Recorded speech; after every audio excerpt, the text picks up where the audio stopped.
Welcome to day 19 of our one-year Bible reading plan.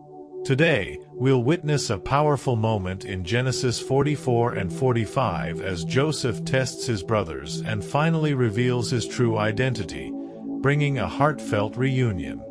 In Matthew 13 verses 24 to 43, Jesus shares more parables about the kingdom of heaven, including the parable of the weeds and the mustard seed.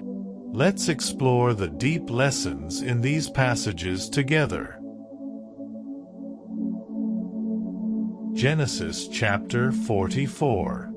Now Joseph gave these instructions to the steward of his house: "Fill the men's sacks with as much food as they can carry, and put each man's silver in the mouth of his sack. Then put my cup, the silver one, in the mouth of the youngest one's sack, along with the silver for his grain." And he did as Joseph said. As morning dawned, the men were sent on their way with their donkeys. They had not gone far from the city when Joseph said to his steward, "Go after those men at once, and when you catch up with them, say to them, 'Why have you repaid good with evil? Isn't this the cup my master drinks from and also uses for divination? This is a wicked thing you have done.'"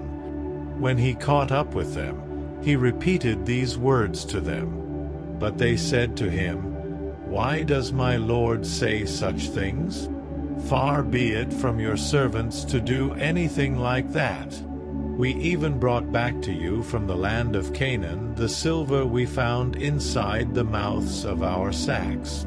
So why would we steal silver or gold from your master's house? If any of your servants is found to have it, he will die, and the rest of us will become my Lord's slaves." "Very well then," he said, "let it be as you say. Whoever is found to have it will become my slave. The rest of you will be free from blame." Each of them quickly lowered his sack to the ground and opened it.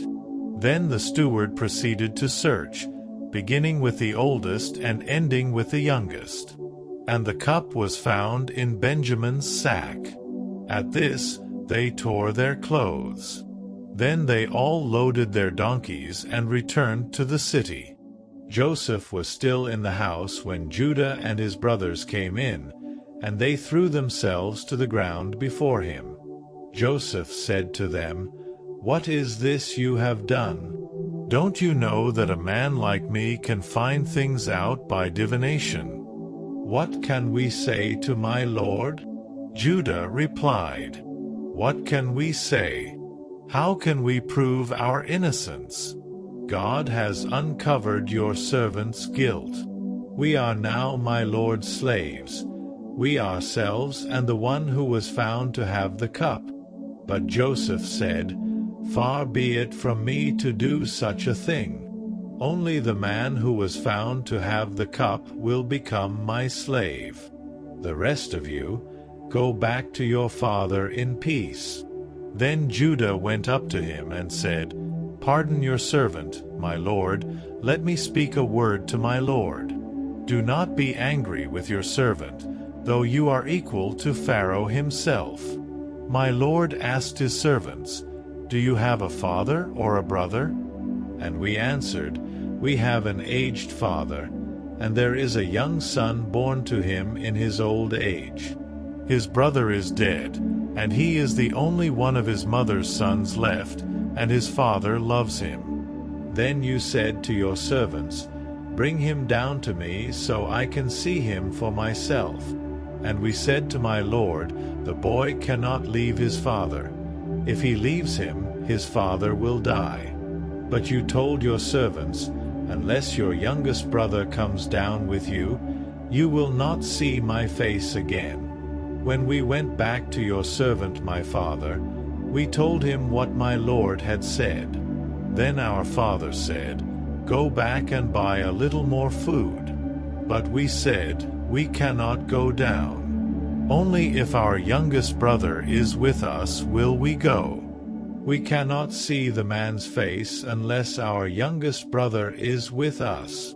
Your servant my father said to us, You know that my wife bore me 2 sons. One of them went away from me, and I said, 'He has surely been torn to pieces,' and I have not seen him since. If you take this one from me too, and harm comes to him, you will bring my gray head down to the grave in misery. So now, if the boy is not with us when I go back to your servant my father, and if my father, whose life is closely bound up with the boy's life, sees that the boy isn't there, he will die. Your servants will bring the gray head of our father down to the grave in sorrow." Your servant guaranteed the boy's safety to my father. I said, "If I do not bring him back to you, I will bear the blame before you, my father, all my life.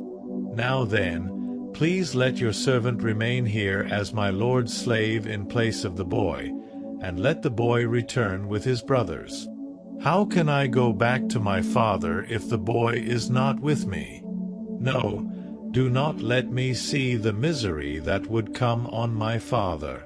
Genesis chapter 45. Then Joseph could no longer control himself before all his attendants, and he cried out, "Have everyone leave my presence." So there was no one with Joseph when he made himself known to his brothers. And he wept so loudly that the Egyptians heard him, and Pharaoh's household heard about it. Joseph said to his brothers, "I am Joseph. Is my father still living?" But his brothers were not able to answer him, because they were terrified at his presence. Then Joseph said to his brothers, "Come close to me." When they had done so, he said, "I am your brother Joseph, the one you sold into Egypt. And now, do not be distressed and do not be angry with yourselves for selling me here, because it was to save lives that God sent me ahead of you. For 2 years now, there has been famine in the land, and for the next 5 years there will be no plowing and reaping. But God sent me ahead of you to preserve for you a remnant on earth and to save your lives by a great deliverance. So then, it was not you who sent me here, but God. He made me father to Pharaoh, lord of his entire household and ruler of all Egypt. Now hurry back to my father and say to him, 'This is what your son Joseph says, God has made me lord of all Egypt. Come down to me, don't delay. You shall live in the region of Goshen and be near me, you, your children and grandchildren, your flocks and herds, and all you have. I will provide for you there, because 5 years of famine are still to come. Otherwise you and your household and all who belong to you will become destitute. You can see for yourselves, and so can my brother Benjamin, that it is really I who am speaking to you. Tell my father about all the honor accorded me in Egypt and about everything you have seen, and bring my father down here quickly." Then he threw his arms around his brother Benjamin and wept, and Benjamin embraced him, weeping. And he kissed all his brothers and wept over them. Afterward his brothers talked with him. When the news reached Pharaoh's palace that Joseph's brothers had come, Pharaoh and all his officials were pleased. Pharaoh said to Joseph, "Tell your brothers, do this.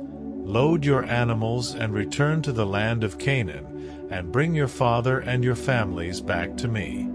I will give you the best of the land of Egypt, and you can enjoy the fat of the land." You are also directed to tell them, "Do this.